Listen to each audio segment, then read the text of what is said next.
왜 이렇게 아이를 낳지 않는가. 200 가까이 하나의 소비가 돼요. 사실상 도전하기 어려운 걸로 내모는 거지.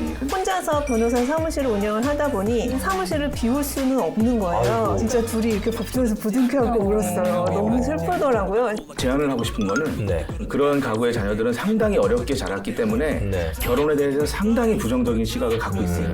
별도로 지원을 해줘야 되는 게 아닌가. 특별한 분을 지금 초대를 해야 될 것 같습니다. 첫째부터 다 10만 원인데 100, 한 3, 40만 원으로 40만 원이. 지자체별로 어떻게 만들어가느냐가 중요한 거지. 또 내가 아이를 낳고도 직장을 계속 다닐 수 있느냐? 아이를 낳았을 때 어떤 혜택이 있냐? 이게 복합적으로 작용하는 거 아닌가? 내 몸 하나 지금 건설하기도 힘든데 내가 언제 결혼하고 아이를 낳을 수 있을까. 인생이 걸린 중요한 문제잖아요. 그렇죠.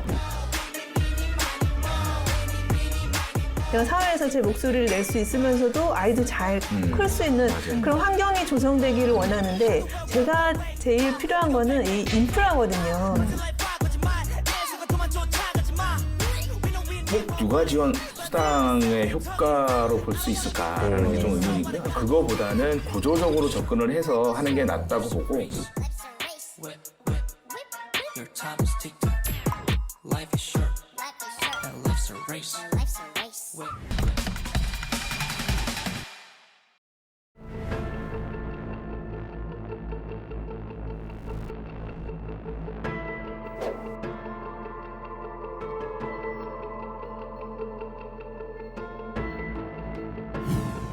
이야기하기 전에 네. 영화 얘기를 좀 해보려고 해요. 요즘도 선배님 넷플릭스 자주 보세요? 네, 네. 네. 그러니까 저도 주말에 넷플릭스로 영화를 하나 봤는데 Children of Men이라는 영화예요. 그 네. 배경은 2027년, 그러니까 지금으로부터 7년 뒤입니다. 이게 네. 전 세계 모든 여성이 임신을 하지 않는 거예요. 더 이상 애를 낳지 않는 사회가 온 거죠. 근데 그런 상황에서 한 명의 임신한 소녀가 나타나서 그 소녀를 지키기 위해서 벌어지는 그런 내용입니다. 실제로 그러니까 7년 뒤가 배경이긴 하지만 예. 정말로 저출산 문제가 심각하다면 이런 일이 현실이 될 수도 있지 않을까 이런 생각이 듭니다. 그래서 이 얘기를 왜 했냐면 저희가 오늘 하는 주제 얘기가 저출산 이 얘기를 좀 저희가 해보면 좋을 것 같아요. 올해 4월 달에 강원도 내에서 태어난 아이가 691명입니다. 그런데 그 달에 사망한 인구가 969명이에요. 즉 태어난 아이보다 돌아가신 분이 더 많았다는 얘기예요. 네. 2016년 8월 이후 이런 식으로 사망자 숫자가 태어나는 아이보다 더 많아요. 네. 그게 벌써 한 3년 8개월째인데 인구 1000명당 출생 아 수도 지금 5.5명. 1000명당 태어나는 아이가 5명, 6명밖에 안 된다는 거죠. 네, 그러니까 왜 이렇게 아이를 낳지 않는가. 일단은 선배님들은 자녀가 있으시잖아요. 네. 그 경험을 바탕으로 좀 얘기를 해보신다면 요즘 왜 이렇게 아이를 낳지 않을까요? 그렇죠. 일단은 결혼을 하기 위해서는 우리 직장이라는 게 뒷받침돼 있어야 네. 되는 거죠. 그러니까 지금은 그때 제가 2004년에 결혼할 당시보다 지금 한 16년 정도 지났지만 직장을 얻기가 너무 힘들지 않을까. 이런 게 결혼을 하기에는 내가 여건이 안 됐다고 보는 거 아닌가. 뭐 이런 생각이 좀 들어요. 저는 일단 결혼하자마자 이제 다음 해에 아이가 나왔어요. 그래서 낳고 둘째를 이제 좀 가져야 되지 않겠냐고 한쪽 가에서 그러는데 한쪽에서는 안 낳는 게 좋겠다고. 그러니까 왜? 제가 지금 생각해보면 낳는 게 낫다고 생각을 좀 하는데 낳으면은 그 양육에 필요한 육아에 필요한 비용 자체가 네. 2배로 이제 드는 거고 그러면 저희는 맞벌이면 이제 결정적으로 여성이 거의 이제 그렇죠. 직업에서 쉬게 되는 상황이 되고 근데 그렇게 되면 경력이 단절되기 때문에 그 이후가 보장이 안 되니까 도저히 도전을 못하는 상황이 됐던 거예요. 지금 제가 아이 하나 중학생이지만은 교육비, 뭐 식비에다가 뭐 통신비에다가 뭐 기본 하면은 100만 원, 200 가까이 아이 하나한테 하나의 소비가 돼요. 저희는 그래도 둘이 벌면서 어떻게 해서든 만들 수 있지만 다른 가정에 좀 비교해 봤을 때는 이거는 사실상 도전하기 어려운 걸로 내모는 거지. 근데 계속 낳으라고만 해서는 안 된다. 그래서 이제 출산 장려 기금이나 이런 걸 만들어야 된다. 이렇게 얘기가 나오는 것 같습니다. 또 결혼하고 아이 낳는 게 인생이 걸린 중요한 문제잖아요. 그렇죠. 네, 제가 내 몸 하나 지금 건설하기도 힘든데 내가 언제 결혼하고 아이를 낳을 수 있을까 이런 생각이 들더라고요. 변호사님은 어떠세요? 저는 이제 결혼율, 뭐 출산율, 뭐 이런 얘기하면 할 말이 없습니다. 제가 제인이기 때문에. 아니죠. 제인은 아니죠. 제 입장에서는 이제 여성들이 사회 진출을 또 다양하게 하고 네. 또 그 능력을 인정을 받고 있기 때문에 네. 아마 좀 결혼에 대한 가치관이 많이 바뀐 것 같은 생각이 들고요. 사실 아직까지는 결혼이나 출산이 이제 남성보다는 여성에게 더 많은 인내와 희생을 요구하고 있는 게 현실이기 때문에 두려운 마음이 앞서는 건 사실이고요. 근데 제가 좀 되게 슬픈 에피소드가 있는데 저하고 되게 친한 여자 변호사 동생이 이제 결혼하고 임신을 해서 8월 말에 이제 출산 예정일인 걸로 저는 알고 있었어요. 네. 근데 8월 20일 날 법정에서 봤는데 배가 쏙 들어간 거예요. 그래서 전 깜짝 놀라서 아니 애기 어디 갔냐? 애기 어디 갔어? 그랬더니 걔가 되게 슬픈 얼굴을 하면서 언니 저 법정 휴정기 때 애 꺼냈어요 이렇게 딱 얘기를 하더라고요. 빨리 얘기를 낳구나. 네, 그래서 그러니까 이 친구가 시댁이나 친정이 뭐 다른 지역에 있다 보니까 애를 이제 케어해줄 사람이 없었고 남편도 이제 일을 하고 있는 상황에서 또 이 친구가 이제 혼자서 변호사 사무실을 운영을 하다 보니 그 기간 동안 사무실을 비울 수는 없는 거예요. 아이고. 그러니까 계속 법원에 재판은 잡히고 나가서 돈을 벌어야 또 사무실 운영을 하고 하니까 근데 법원이 7월 말 8월 초에 법정 휴정기라서 다 쉬거든요. 그때 맞춰서 애를 이제 낳은 꺼낸 거예요. 아니, 어. 꺼냈다고 표현을 하더라고요. 낳았어요가 아니고 꺼냈어요 이렇게 표현을 해서 아이고, 슬프네. 저는 진짜 둘이 이렇게 법정에서 부둥켜안고 울었어요. 너무 슬프더라고요. 그러니까 그만큼 일하는 여성이 결혼을 하고 출산을 하는 것 그리고 출산 후에 아이를 이렇게 양육하는 것 자체가 굉장히 큰 산이다. 올해 초에 나온 보도를 보면은 네. 강원도가 잠깐 출생아 수가 늘었다고 합니다.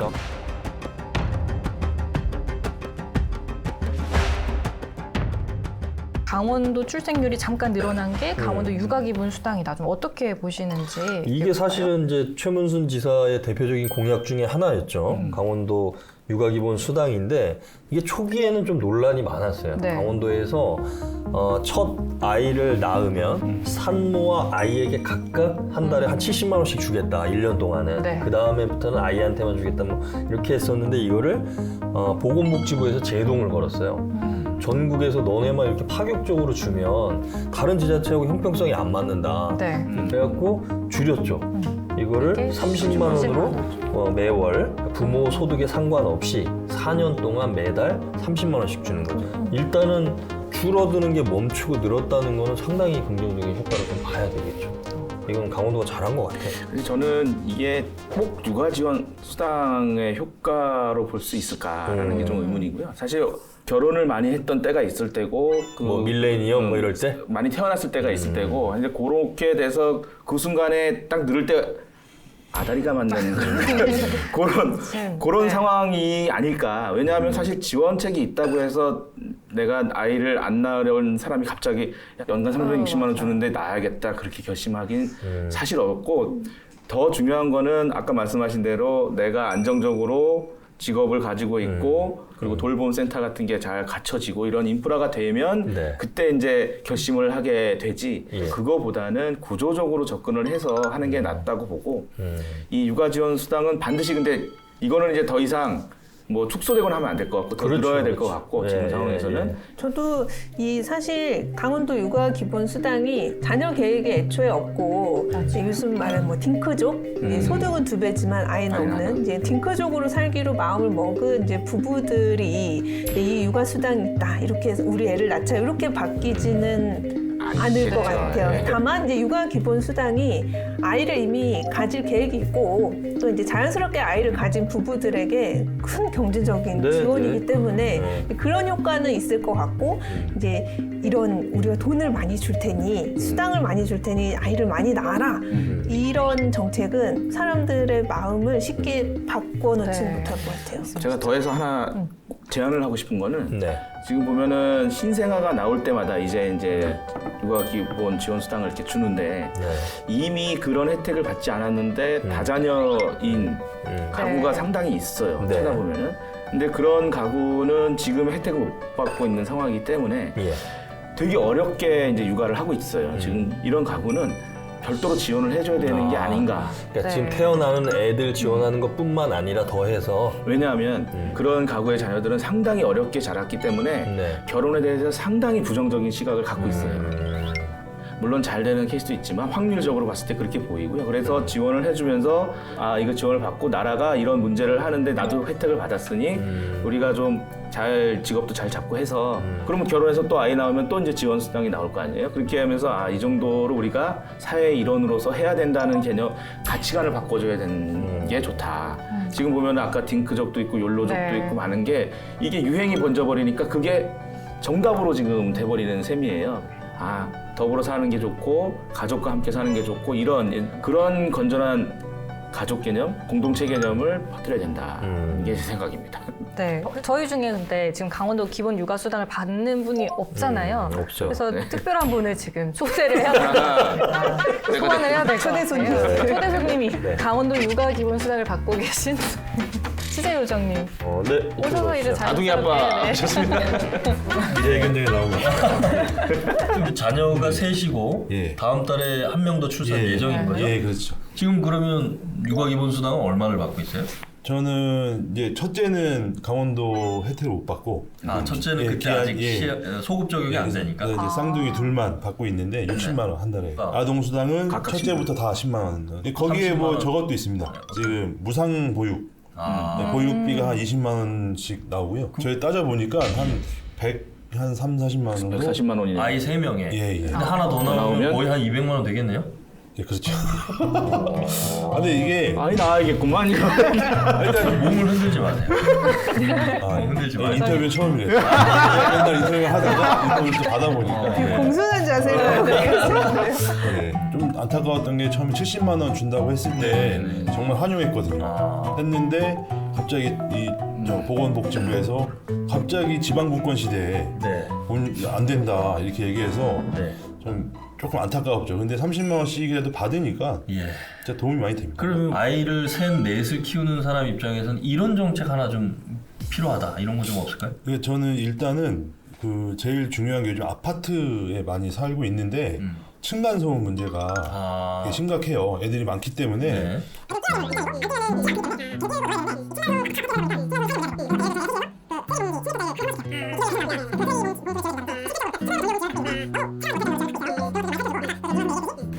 네, 감사합니다. 네. 수고했어요. 오늘 말씀 고맙습니다. 땅에서 이게 살아있는 문제까지 살아있는 얘기를 해주시네. 원래 기자들이 인터뷰를 잘 못하는데 본인이 해보기만 해서 샤워로 막 흔들흔들거리면서 그냥. 경험에 우러나온 근데 어떻게 보셨어요? 맞습니다. 그럼 이제 돈을 지원해 준다고 해서 아 애를 낳아야겠다라고 생각하기는 좀 힘들 것 같아요. 그 제가 말씀드리지만 저런 사람을 만나면 닮은 사람 낳아서 행복하게 살 수 있겠다는 기대감을 갖게 돼요. 누구를 만나느냐가 제일 80년대 버전 같아 근데. 근데 그게 진리인 것 같아요. 제가 보면.